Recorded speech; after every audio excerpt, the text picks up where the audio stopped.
Um, Now I've got a timeline. So in November, which is September, well, at least a little more than 2 months after, actually 2.5 months, we contacted a source connected to the medical examiner. And what we were told was that they could not determine the cause of death and they may never be able to determine cause of death. In December, that's when they ruled it a homicide. So we now know the time frame.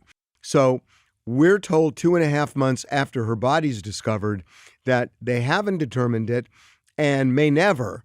And then the next month they call it a homicide definitively, but the support for that is qualified with the word may. And I found that interesting, but I think that, the defense is going to just grill the medical examiner and the police department and ask, what changed? Why did you have such trouble for 2.5 months? And then a month later, you call it a homicide, but you can't definitively say she was stabbed. So well, where in the timeline was it when you reported specifically LAPD said, we're not even sure a crime was committed? I mean, that was a position of the LAPD. Early on. Yeah, early on. Early on, they said, we're not sure a crime was committed. Then you have the inordinate amount of time. By the way, also, kudos to you because you reported and you would not be backed down about the fingers. That was in the coroner's report, that the fingers were, what I think the term was, waterlogged. Yeah, they did not. They said our report was wrong. Yes, it said the report was wrong.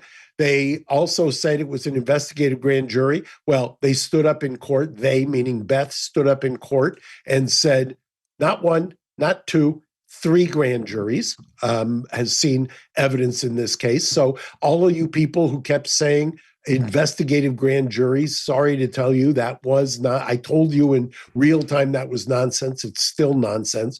And it will continue to be nonsense, as you will see as this case unfolds. Number 3, the idea that they found and they announced not once, not twice, but 3 times in court, child porn. What was the purpose of the child porn? He's not charged with that. They announced wiretaps. They announced child porn. There was a singular purpose to that. Can you guess what that was? Dirtying him up. Of course. Because they're trying to push back because the defense did not waive time. The defense said, we're ready.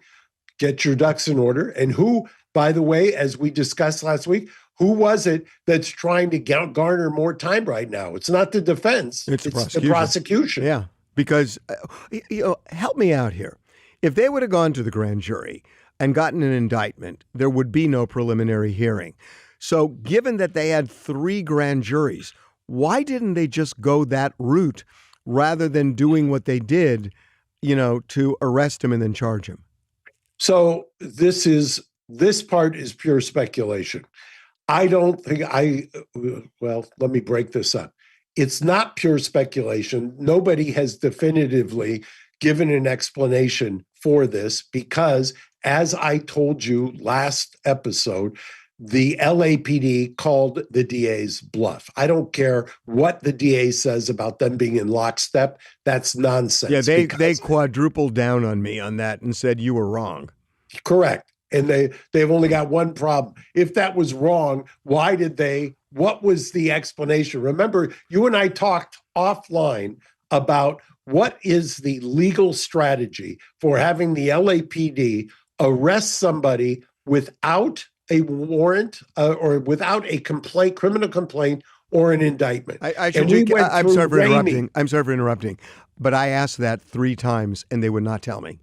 Of course. Go on. Because there isn't, it's so ludicrous on its face that they just say it enough to think that people are going to just unflinchingly accept it. Oh, they're in lockstep. We always do this. They don't always do this. They don't arrest people on a Thursday after an 8-month investigation without a complaint and without an indictment. Unheard of. And it was LAPD pushing back and calling the DA's bluff in this case, which is also why they never asked for an indictment. And they had not one, but two, but three grand juries, which they could have done. And as everybody knows, the old saw, you can get a grand jury to indict anybody. They weren't ready. LAPD called their bluff. No amount of retro kind of rewriting of history is going to do that. And we will see what happens, because when is the preliminary hearing set for? May 1st. Yeah. You think that's happening? Yes. I think the defense is going to demand it, and they have a right to it. Right. So, okay, and what do you think the prosecution's going to do? They're going to try to get a delay, but I think the judge is not going to give them a delay. I mean, they have a right to this, and I think the defense is going to stay with it. I really do. So you didn't answer my question. Why didn't they just get a grand jury indictment? They would have avoided all of this. Because then that would have exposed them to what's called a Penal Code Section 995 motion to dismiss. On a 995 motion to dismiss, you are limited, if you're the prosecution, to the four corners of the indictment. Just like on a 995 from a preliminary hearing, you're limited to the record at the preliminary hearing. I am convinced, and I haven't seen anything to dissuade me, that they felt that based on what they'd put in front of a grand jury, that even though they would get an indictment, because grand juries very rarely reject that, although in the Central District federally, in the last 3 months, a lot of these ICE protests, the grand jury hasn't indicted. But in a case like this, they would have gotten an indictment, but then they would have been locked in to that record, and a judge would have been forced to make a decision as to whether there was enough evidence to hold this person. So the evidence they show is that he sent or she sent him a threatening text to expose their relationship. She goes to his house apparently that same day on April 23rd, 2025, and is never seen again. And the coroner's report shows that there appeared to be 2 stab wounds. Isn't that enough? For probable cause? Yeah. It's enough to get you for probable cause that it's a homicide. It's not enough to get you to probable cause that he's the person connected to it. So what do they have to show then at a prelim? Because doesn't the judge at the prelim have to do the same thing? Correct. And that's why they don't want to do this by way of a prelim. That's why they didn't. But they would have to do a prelim if they went the route they did, which was to charge him. So either way, because they would have if they were in lockstep. You're right. If they were ready to do a prelim, they would have filed a criminal complaint, which requires a probable cause proceeding, and that would be a preliminary hearing normally, to get them to Superior Court bound over for trial. They weren't ready to file a criminal complaint. They did not want to trigger the 10 days for the preliminary hearing. I don't think they thought the defense would do that. They never thought ever. They thought coming on the heels, mind you, major crimes, same unit in the DA's office, just had not one but 2 lawyers in the Nick Reiner case, both asked for more time.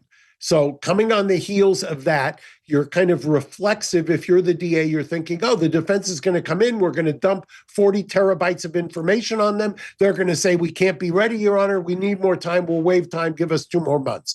Then they would have backfilled their case at that point, hoping that maybe he would say something stupid while he's in the 77th Street station, or that he would have made a phone call and said something stupid that would have been used as an admission that would tie him to the complaint.